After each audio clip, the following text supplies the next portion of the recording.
Untuk memahami mah ditinjau dari sisi klasik tentunya kita harus menyingsingkan baju, meluangkan waktu untuk melakukan penelitian apa yang dimaksud dengan mah tersebut.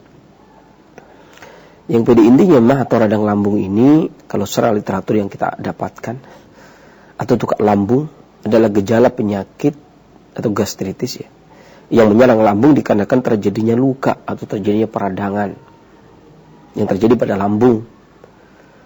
Hal ini mengakibatkan sakit, mules, perih di perut, yang mana secara garis besar penyakit gastritis atau mah ini dibagi menjadi dua jenis, yakni gastritis atau mah akut dan mah kronis atau gastritis kronis.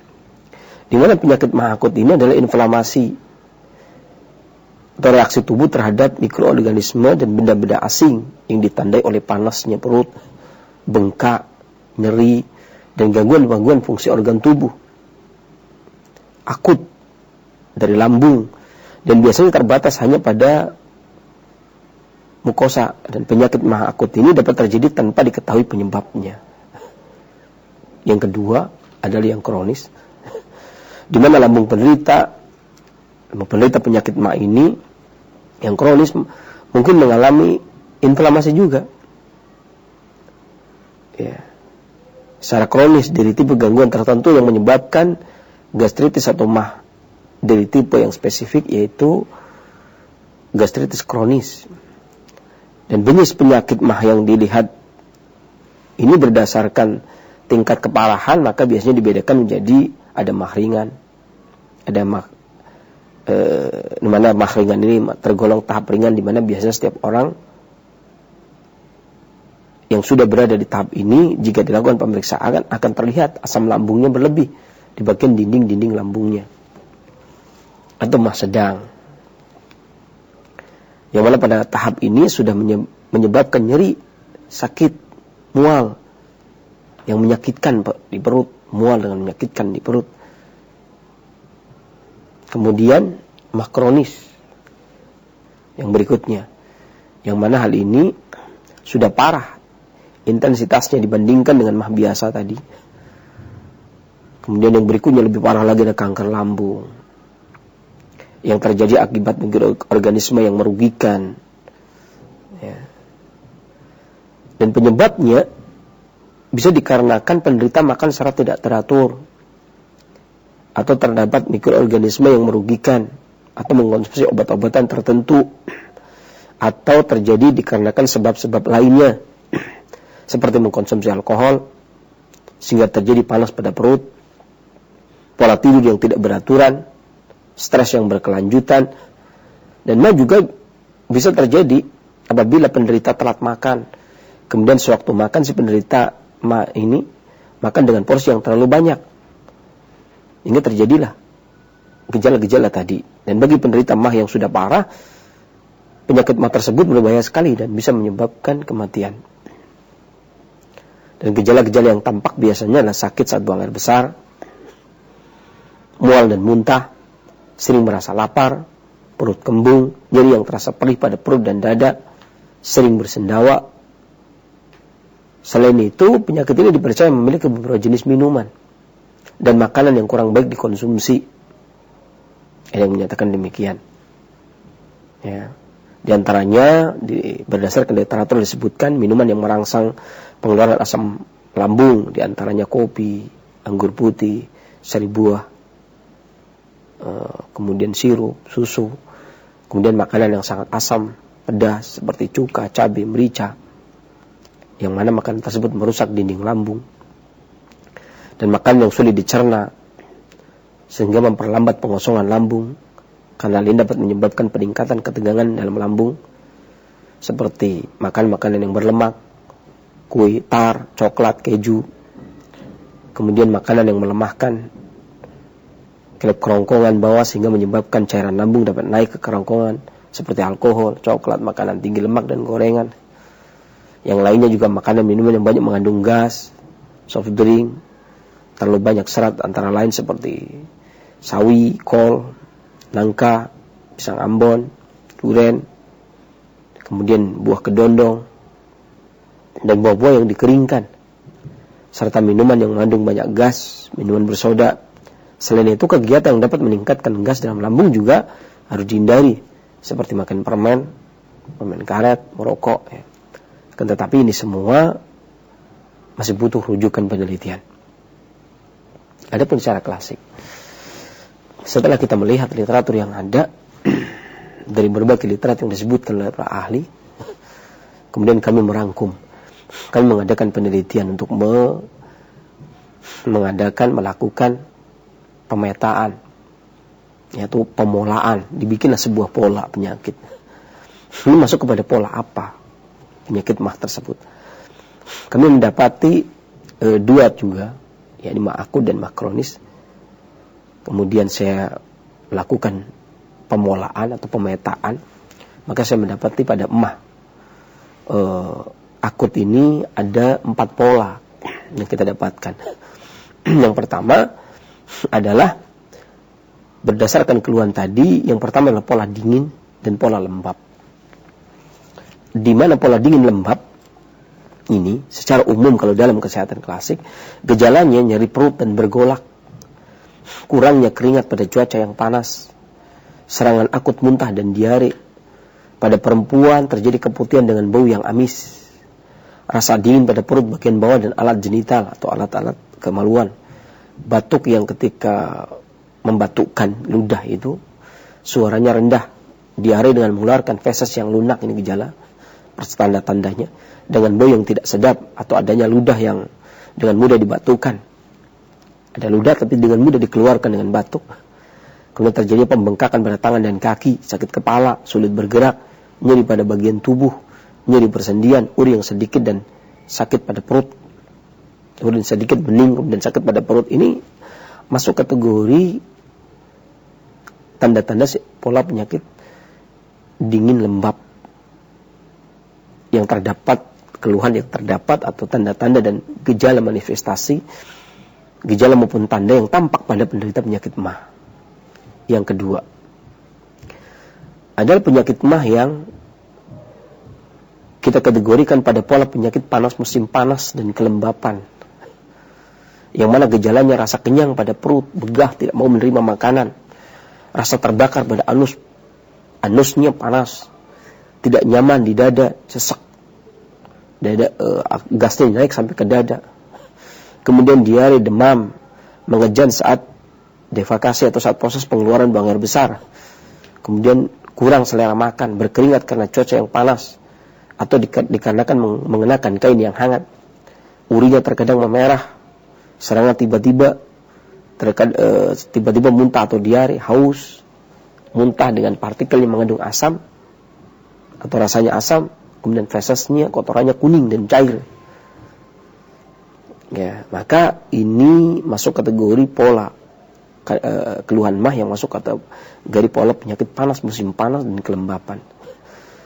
Di mana yang pertama, makanan obat yang cocok manakala dingin lembab yang menyebabkan mah, pola penyakit dingin lembab yang menyebabkan mah, maka makanan obat yang cocok di antaranya ada adas atau jahe, jahe segar tentunya, kemudian ikan gurame, seledri, kulit ubur-ubur atau rebung, kemudian benih kedelai. Ada poin yang kedua, mah yang disebabkan pola penyakit panas musim panas dan lembab, maka bisa diobati dengan pisang rebung, makanan obatnya. Pisang, rebung, misalnya pisang kepok, kemudian rebung, seledri, putih telur ayam kampung, kepiting, mentimun, kemudian daun pepermin, ikan gurame, ya, kemudian kedelai atau benih kedelai atau biasa toge dari kedelai bisa. Kemudian yang ketiga adalah mah yang disebabkan karena pola penyakit pencernaan perut yang kurang baik, yang mana gejalanya nyeri perut atau pembengkakan dan membaik setelah buang air besar. Ketika menelan makanan terasa asam dan ketika sendawa nafasnya tak sedap, atau sering sendawa dengan kurang selera makan, buang air besarnya berair dan sedikit, susah tidur, nafasnya asam tak sedap, sakit perut, BAB-nya baunya sangat tidak sedap, ketika muntah terkadang disertai dengan diare terus menerus, muntah dengan makanan yang rasanya asam dan baunya tak sedap, dan menyukai makanan-makanan yang dingin. Maka pola penyakit yang demikian lemah kemudian kita kategorikan, kita kelompokkan pada pola penyakit pencernaan atau lambung yang kurang baik, atau perut besar maksudnya, maidah perut besar, atau yang kurang baik, yakni makanannya anggur, nangka, teh dan tomat.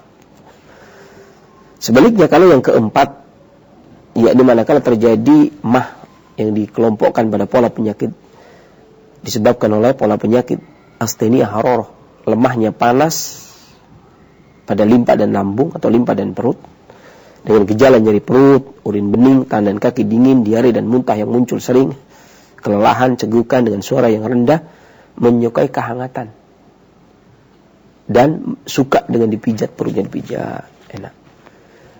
Dan nyeri yang memburuk saat kelelahan, nyeri yang memburuk ketika lapar, dan ketika istirahat membaik. Lelah memburuk, istirahat membaik. Lapar memburuk, makan membaik. Raut wajahnya pucat, keringatnya dingin, dan kaki tangan dingin, kurang selera makan, nafasnya pendek, perutnya sakit, kadang bergolak, dan muntah makanan yang tidak tercerna, kembung di perut. Maka biasanya makanan yang bagus adalah sirip ikan hiu, adas, lada hitam, lada putih, daging kambing. Karena ini dikarenakan kekurangan panas. Ikan gurame, bawang putih ataupun daging sapi. Ini yang akut. Ini yang kedua yang kronis. Adapun yang kronis kami kelompokkan menjadi 5. Ya. Yang pertama adalah mah dikarenakan pola penyakit pencernaan lambung yang kurang baik. Yang gejalanya nyeri perut, bengkak, yang membaik setelah buang air besar. Perutnya nyeri kemudian terasa bengkak, kemudian setelah buang air besar membaik. Ketika menelan rasanya asam, sendawanya, nafasnya tak sedap, sendawa dengan kurang selera nafsu makan. Ya, kemudian juga muntah, diare, menyukai minuman yang dingin. Maka makanan yang bagus adalah anggur, nangka, teh dan tomat. Adapun yang kedua adalah mah dikarenakan pola penyakit energi hati yang menyinggung lambung atau menyinggung perut besar, dengan gejala perut bergejolak, sendawa, tidak nyaman pada dada, gasnya naik, segukan, buang air besar tidak teratur, nyeri di bagian dalam perut, nyeri yang berpindah antara kedua sisi iga kanan dan iga kiri, berpindah-pindah, sakit perut yang memburuk. Jika terjadi gangguan emosional, itu memburuk sakitnya. Kemudian muntah asam atau darah. Maka makanan yang baik adalah ikan gurame, seledri, kemudian jagung, gula coklat atau gula aren, kemudian jeruk manis, kacang, kurma merah dan kurma hitam ataupun jamur putih. Adapun yang ketiga, mah dikarenakan pola penyakit astenia rutubah lambung, kekurangan cairan atau kekurangan kelembapan pada lambung, dengan keluhan rasa terbakar di perut, sembelit, batuk kering, bibir kering, rasa kering di mulut, dan selalu ingin meminum minuman yang dingin. Terjadi dispagia atau sulit menelan, atau ketika menelan makanan sulit, cegukan, rasa panas di tangan dan kaki, perencanaan tidak baik, susah tidur, demam periodik tetapi ringan dan tidak turun naik, demam rendah, tidak ada selera makan, jantungnya berdebar, perutnya sakit. Ya, yang manakala terjadi perut kosong belum makan maka tambah sakit. Kemudian terkadang muntah sampai kepada muntah darah. Maka makanan yang bagus diantaranya adalah daun ginseng, alfalfa, sarang burung walet, ya, keju, kacang merah, asparagus, telur ayam, sotong. Bagus pula bebek, telur bebek, jamur putih, tiram, dan royal jelly. Ini bagus pada penderita mah yang demikian. Ya, kemudian yang terakhir, ya, yang keempat, mah dikarenakan pola penyakit kekurangan panas pada limpa dan lambung. Ya.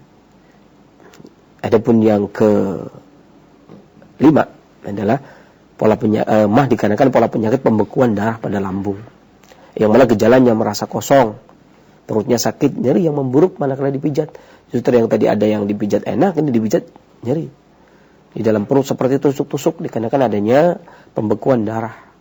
Nyeri bagian dalam perut dan tidak suka dipijat. Menghindari tekanan. Daerahnya letak sakitnya menetap tidak berpindah, terkadang bisa muntah darah. Makanan obat yang bagus adalah diantaranya kunyit, gula aren, terong atau sayurnya, kedelai hitam, kepiting, kemudian bulir padi. Ya, kemudian bulir padi yang digiling, kemudian pepaya. Ini bagus buat penderita mah yang akut, mah yang kronis dengan penyebab pola penyakit bekuan darah pada lambung. Ini pengelompokan yang kami lakukan. Kami lakukan penelitian dilakukan oleh kami. Ya. Kemudian bahwasanya permasalahan pada perut maka tidak lepas pada makanan, di mana perut besar, maidah atau perut besar ini terkadang kita tidak memiliki pemikiran bagaimana mengatur makanan tersebut. Ya, bagaimana mengatur makanan tersebut. Karena orang hari ini kecenderungannya adalah memilih hal-hal yang paling mudah. Selama itu halal, kenapa tidak? Ya, sekali-sekali kan boleh. Sekali-sekalinya itu berapa kali? Kadang-kadang untuk membela diri kita akan mencari dalilnya. Bahwasanya bukankah dulu ada sahabat juga yang minum susu sampai kekenyangan, seumur hidup berapa kali? Ya, sementara kita berapa kali? Terkadang kita membela diri dengan hal yang demikian, padahal sahabat Abu Hurairah orang yang minum susu berapa kali? Minum susu sampai kenyang. Dalam seumur hidupnya kita berapa kali?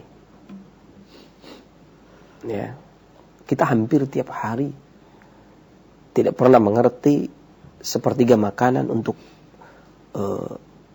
diisi perut adalah sepertiga untuk makanan, sepertiga untuk air, sepertiga untuk udara. Bahkan kita tidak pernah mengerti. Yang kita mengerti adalah makan dan makan. Batas kebanyakan pun kita tidak mengerti. Kalau sudah sakit, kegendutan, perut buncit, baru, oh iya, saya kebanyakan. Terpaksa. Apanya yang terpaksa?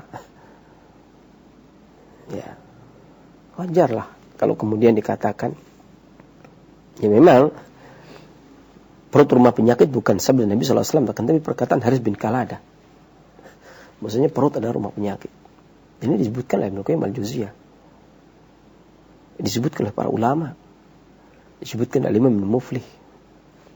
Walaupun ini perkataan bukan perkataan Nabi SAW.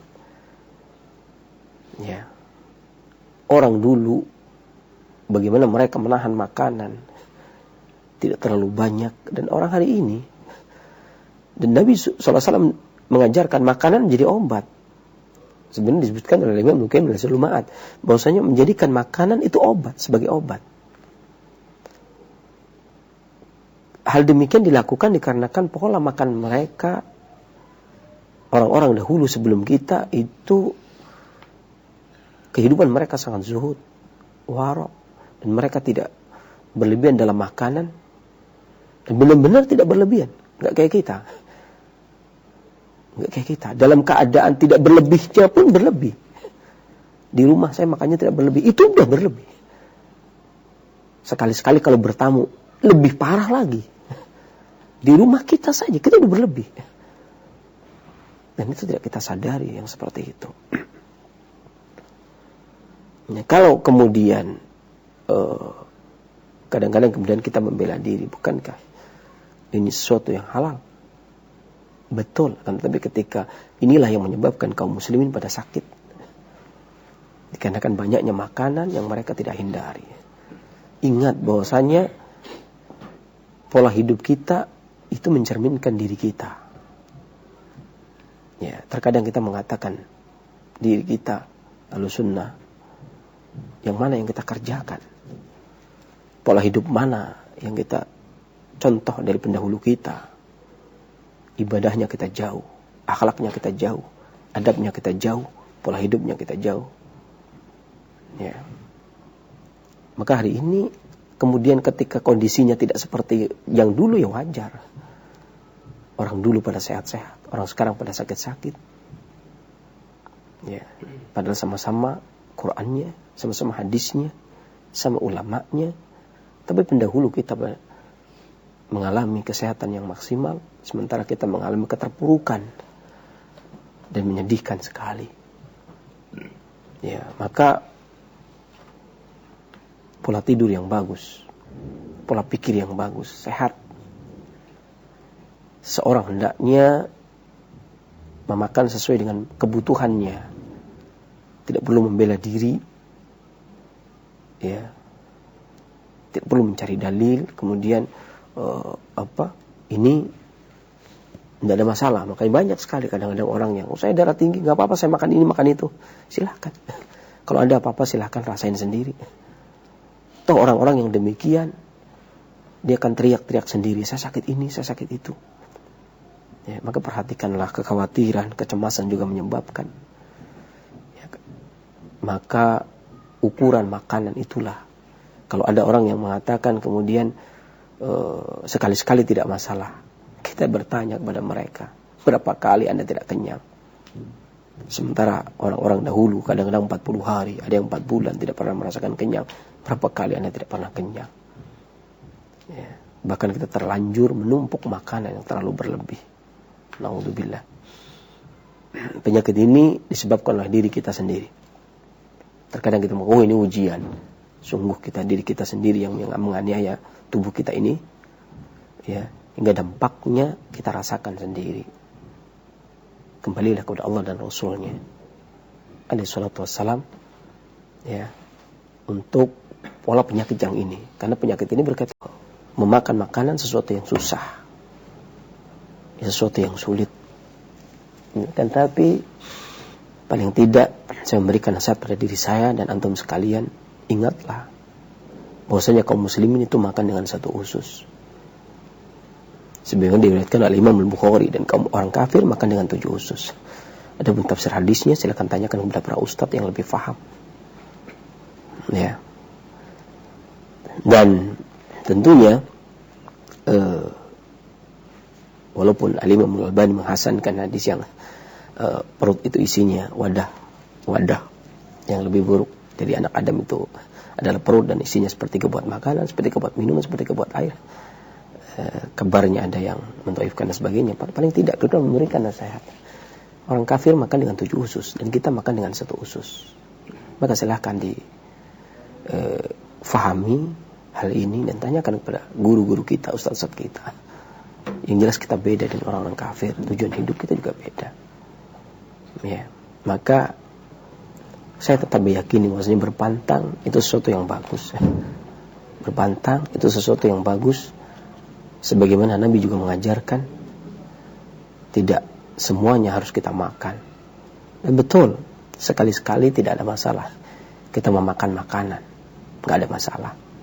Sama sekali nggak ada masalah. Sekali-sekali. Tapi cobalah kita bercermin. Betulkah itu sekali-sekali?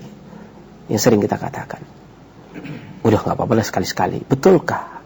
Jujur, bicara dari hati nurani yang luhur, disampaikan dengan tulus ikhlas. Betulkah itu sekali-sekali? Atau yang kesekian kali? Karena setiap hari belum pernah sekalipun antum makan makanan yang sehat. Makan makanan yang tidak kenyang. Yang tidak kenyang berlebih maksudnya. Ya, kenyang cukup, gak ada masalah. Wajar lah kita mau makan itu sampai kenyang, wajar. Tetapi tidak berlebihan dalam kenyang. Terkadang seseorang makan kenyang, kemudian masih ditambah lagi buah lah, kue lah, minuman lah. Makan sudah kenyang, ditambah dengan minuman sudah kenyang. Lebih dari kenyang. Kelebihan dari kenyang. Ya. Dan perut tidak kuat. Perut tidak kuat. Bisa mengakibatkan bengkak perutnya, buncit, kegemukan. Baru setelah buncit baru diet ya. Daya dong. kemudian dayo berpantang. Ya diet itu alhimyah, berpantang itu alhimyah. Menjaga sesuatu yang perkara yang bukan alhimyah itu bukan pola hidup, tapi menjaga sesuatu yang membahayakan tubuh agar tidak masuk. Begitu sudah merasa berat tubuhnya, baru kemudian alhimyah, diet, berpantang. Ketika enggak, enggak apa-apa, ini sekali. Ada sekali-sekali. Ya, maka saya anjurkan sekali-sekalilah hidup sehat. Makan jangan terlalu kenyangan. Sekali-sekali. Saya tidak mengatakan kalau ada orang yang mengatakan sekali-sekali saya makan enak di walimahan, atau sekali-sekali saya makan kekenyangan. Saya rasa bukan demikian. Justru yang kita anjurkan sekali-sekali. Sekali-sekali. Saya tidak karena saya percaya kebanyakan kita itu makan kekenyangan. Sekali-kali makan jangan kekenyangan. Sekali-sekali. Ya, kalau ada yang mengatakan saya sekali-sekali kekenyangan enggak apa-apa. Salah, itu bukan sekali-sekali makan kekenyangan. Setiap kali. Maka saya anjurkan sekali-sekalilah untuk makan tidak kekenyangan. Ya. Sekali-sekalilah makan dengan 1 usus, bukan dengan 7 usus. Datangi kajian. Yang kedua, pola pikir agar kita farhan, gembira, berbaik sangka kepada Allah Subhanahu wa taala akan apa yang menimpa diri kita. Kalau kita tinggalkan kajian, tentu pusing. Kalau kita tidak mengikuti kajian, tentu banyak pikiran. Jangan suatu kerjaan itu kita paksakan diri kita. Kita paksakan, kita forsir. Kalau sesuatu itu diforsir itu tidak akan selesai, nggak perlu memforsir diri. Toh tidak selesai. Ya, doa. Kemudian kalau kita berpikir anak yang ada di sana, anak yang ada di pondok bagaimana, atau suami yang lagi kerja bagaimana perjalanannya pulang macet ke Jakarta. Kalau kita hanya bisa memikirkan saja, nggak perlu, doakan saja, nggak perlu banyak berpikir. Ya. Kalau berpikir itu tidak akan menyelesaikan masalah. Apakah ketika kita pikirkan tiba-tiba jalan nggak macet? Tidak juga. Yang terjadi kecelakaan dan sebagainya tidak terjadi dengan pikiran, tidak. Ini kan kita doakan saja. Begitu pula dengan ketika kita tinggalkan orang-orang yang kita sayangi, apa kita harus berpikir? Bersedih boleh, ada batasannya. Berkabung ada batasannya. Ya, dan selanjutnya serahkan kepada Allah Subhanahu wa taala, karena sungguhnya semuanya dari Allah dan akan kembali kepada Allah Subhanahu wa taala. Datangi kajian. Ya, kemudian jangan begadang kalau tidak sesuatu yang membuat engkau bahagia. Bergadanglah kalau memang sesuatu tersebut membuat kolbu kita kuat, menyelamatkan kolbu, menyehatkan kolbu, menguatkan kolbu, silakan begadang. Tapi kalau hanya melemahkan kolbu dari sisi materi ataupun fungsi, ya, sehingga merubah tabiat kita dikarenakan adat kita, maka hindarilah.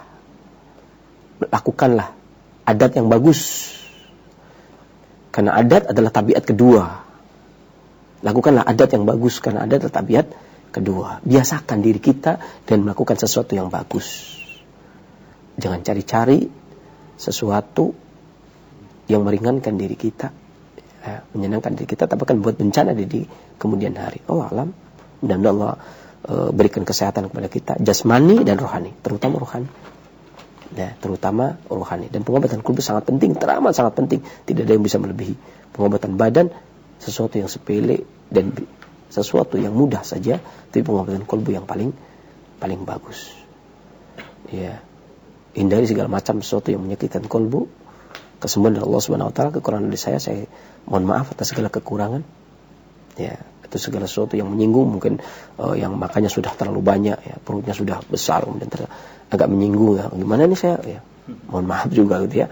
Maksud saya dilarang-larang. Ya saya tidak melarang, saya hanya menganjurkan bagi yang kemudian ingin tidak bisa diberi anjuran, ya silakan dilanjutkan. Ya, resiko ditanggung penumpang gitu ya. Jadi mohon maaf gitu ya. Kita sudah memberikan penyampaian sesuai kapasitas pemahaman saya sebagai pengobat badan. Ya, ada pun pengobat kolbu maka serahkan kepada para ahlinya, para asatidz.